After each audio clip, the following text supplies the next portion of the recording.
Hi guys, I'm Asif Ali and you're watching CGHOW video. Today I created this uh, rays kind of holographic effect using just a ribbon. So you can see I'm scaling this source, so this rays creating this effect, this character, and when I'm scaling it down, this is again going to the rays. See here, so it's creating this character, and I can also move this source. So this all just ribbons with just one emitter. So let's start this. So you can see I have this effects, and if I play I have this target point which I can move or I can scale it. Okay, so at 0, if I make it 0, it is completely gone. Then if I am scaling it slowly, you can see it's creating that character using ribbons.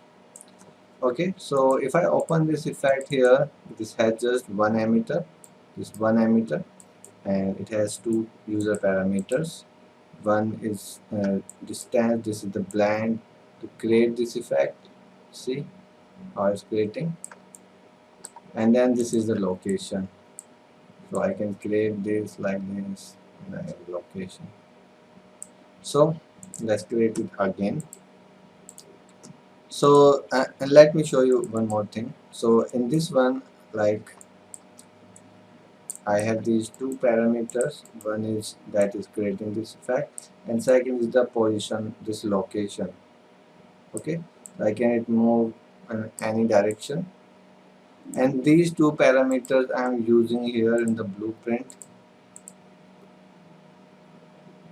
Okay, so I have this Niagara particle selected, then took the reference, and I'm using these two variables. One is float and one is my position here in this user parameters, and then I have this target point in my viewport. Then I am using a reference from that.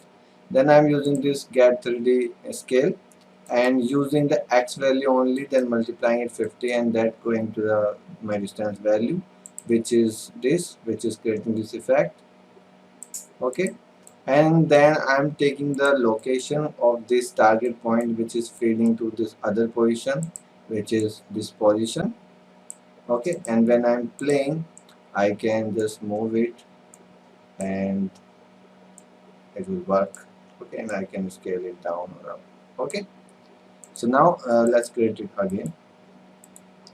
So if you right click and if you take the Niagara system, and let's take anyone like fountain.